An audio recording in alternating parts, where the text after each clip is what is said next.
Hello, hello, hello. Welcome. This is Natalina Nasruddin, the CEO and founder of Rise Up For You. And I am so happy to be here with you today. And I'm honored to have you here and excited that you are here with me. You know, I always say that showing up is one of the hardest things to do for yourself. So thank you for joining me here today so that you can grow, so that you can support your team to grow, and so that you can make the impact that you really want to make. So if you're joining us for the first time, welcome again to Rise Up For You. We are so happy to have you here. We're all about supporting you and your team's growth.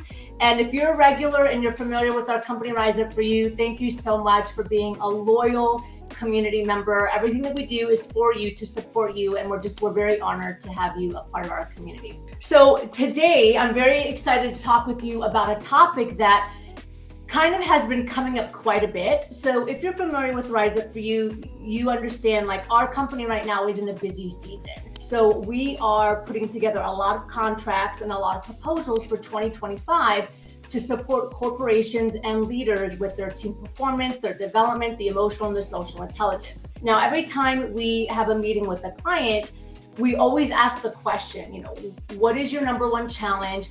Why do you need training and development? Why are you seeking learning and development and coaching? And more often than not, the challenge that we hear over and over again, which you can probably connect or resonate with, is communication. The team struggles with communicating with one another. They struggle with the ability to manage conflict. In fact, a lot of times conflict is created because of a lack of communication. And these are some of the things that we are hearing.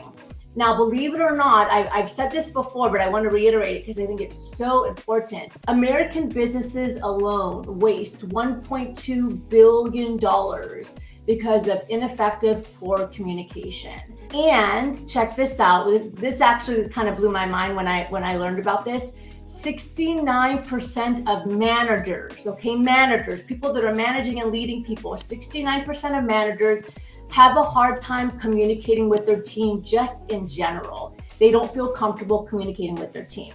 Now, if you're a leader, or if you run an organization, or maybe you're a manager watching this right now, you may resonate with that. You might be able to say, yeah, a lot of my leaders, for some reason, have a hard time communicating.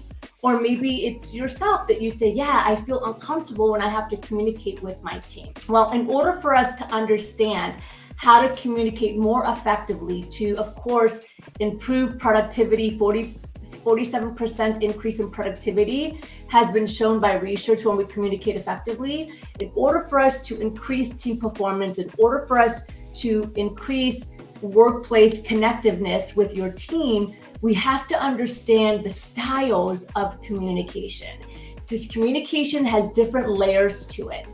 So there's 4 styles of communication that I'm going to share with you today. And I want you to ask yourself, which style do you think you fall into, right? Or which style do you resonate with the most?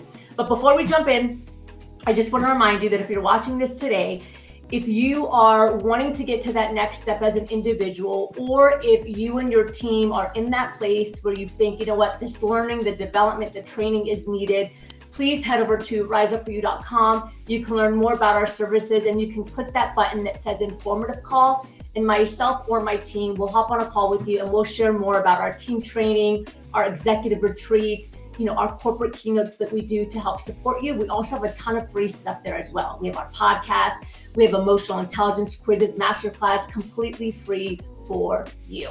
You can also just DM me here. I read all my messages here on LinkedIn.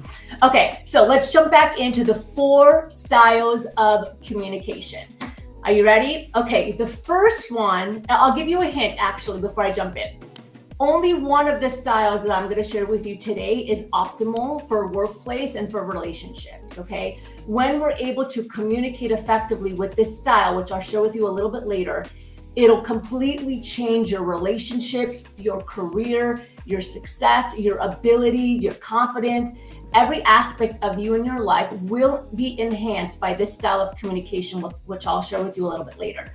Now, the style of communication that you fall into, most of the time, it's due to your personality or your childhood or how you were raised in communication and your ability to manage conflict. Now, the great thing is that you can shift your communication style, right? This is that growth mindset around soft skills. It is absolutely possible that if you find that you are communicating in a style that you don't want to use that style anymore, maybe it's not impactful or effective for you, it doesn't serve you, you can shift it in a positive way, okay? All right, let's jump in with the first style of communication, and this is passive communication. Now, unfortunately, passive communication is a very difficult style of communication. This is what we call an I lose, you win situation, meaning that if I'm being passive, I'm going to lose, and the person sitting across from me are going to win. Usually passive communicators are people pleasers. They struggle with self-confidence and self-esteem, and so they don't voice what they want, and oftentimes they do not stick up for themselves. So you might have team members, for example, that are in a meeting, right, that are working beside you that will not express how they feel. They would rather just build up resentment inside and keep their mouth shut. I'll give you a very simple example of a passive communicator outside of the workplace. Let's say Bobby Jane is going to get a haircut, and she says to the hairdresser, I would like to cut my hair short, but she has long hair. And the hairdresser says, oh, short is not in these days. You know what? I think it's better if we just do a little bit of a trim, right? Just brush up the bottom a little bit, but keep your hair long. A passive communicator is not going to stick up for what they want. And they're most probably going to say, okay, if that's what you think is best. And they're going to allow the other person or individual to get what they want, okay? Unfortunately, passive communicators, they do feel resentful and oftentimes unfulfilled, and their self-confidence continues to take a hit. That's style number one. Style number two is passive aggressive communication. I personally think, there's no research around this, but from my personal experience and my professional experience, I think that passive aggressive communication is probably the most detrimental style of communication. And here's why. Passive aggressive communicators, they will act as if they're passive and they agree, but then their behaviors will show the opposite. So it'll demonstrate their actual lack of agreement with you. So this can look like gossiping. This can look like subconscious or conscious sabotaging, right? Putting individuals down, saying things that are sarcastic in front of other people, gossiping, mimicking things under their breath, right? Mumbling things. So an individual that is passive aggressive, it actually does a lot more damage because it creates conflict. I mean, think about this. If there's gossiping happening, or if they say something in front of someone and they say it in a sarcastic way, but there's always that underlying meaning, it's what we call a lose-lose situation. So the person that's being passive aggressive is going to lose, but the person that's on the receiving end is also going to lose, because oftentimes it makes them look bad, it negates them, and it puts them down. Okay, so that's passive aggressive. I will say that a good number of individuals that I've come across unfortunately fall under the passive aggressive category, typically because they know what they want, but they don't know how to communicate what they want. And so it comes out in, I would say, a more immature way through the behaviors. Okay, then we go to style number 3, which is aggressive behavior. Aggressive behavior, we absolutely want to try to stay away from. This is dominating. This is manipulative. This is using fear in order to get what you want. Usually there's a posture, there's an intimidation when you're looking at someone's eyes when you are communicating aggressively. This is a win-lose situation, meaning that the person that is aggressive, they're going to win. That's their ultimate goal. There's no arguing with them. They're aggressive and they're going to shout, kick, scream, be intimidating, sometimes use a languaging that can be abusive, even in the workplace, in order to express and get what they want across. Now, obviously, we understand that this is not the best style of communication. It can shut your team down. It can create a lot of challenges when it comes to HR policies, liability. And, I understand that many years ago, in some industries, aggressive behavior was very well respected. But especially in today's world, that has shifted dramatically. And aggressive behavior is something that we want to try to avoid and stay away from. And lastly, The most optimal style of communication is assertive communication. Individuals that are able to assert clearly and that able to use assertive communication, they typically have a very high self-esteem and self-confidence. They stick up for themselves, they're kind, they're respectful, but they will always stick up for themselves. They will always speak their mind, and they typically are very clear and very direct.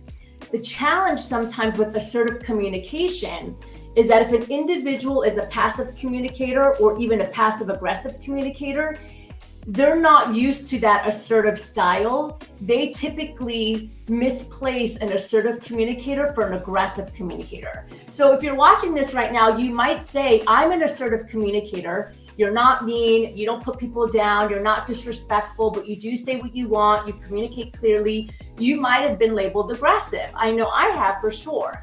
And that's because an assertive style takes ownership of their decisions. They take ownership of what they say. And again, they are very communicative. They're clear and they're direct. And that can be intimidating for some people that are completely passive. It's like a foreign language to them, right? So aggressive is very extreme to them, but assertive can also feel like a lot. But assertive communication is the most optimal style of communication because it's clear, it's direct, you're expressing what you want, but you're saying it in a kind and respectful way. And that is critical. So, okay, now that I've gone through the 4 styles, here's a couple things that you can do when the next time you're in a meeting or when you're dealing with a team member, even in relationships, this style is going to help you. What are a few things you can do? The first thing is just be an active listener, okay? And not only an active listener, but also an active observer. Because when you're in a meeting and you can recognize that maybe a team member is passive, I want you to be able to observe that. Because we want to eventually try to empower or encourage that individual to get to that next level of assertive communication so that they're not constantly people pleasing or so that they're not constantly, putting themselves last. So first thing is active listening, active observation when you're with your team, when you're in relationships. I mean, whether you're in the workplace or at home with your kids and your spouse, these styles and these techniques are going to help serve you. Okay, so active listening is number 1. Number 2 is before communicating, this is a strategy that I like to use. Before communicating, use a statement that subconsciously tells the other person how you want them to act. Okay, so for example, let's say I'm sitting across from an individual and I want to have a conscious or an elevated conversation with them. I might say, Samantha, I know that integrity, I know that transparency, I know that really making a positive influence means a lot to you. Okay, see what I did is I'm kind of setting myself up for success. So now Samantha's like, yeah, I do believe in integrity. I do believe in transparency, right? It helps bring the barriers down versus like somebody getting defensive about a conversation they're about to have, okay? So being able to say, I know that you care about integrity. I know that transparency means a lot to you.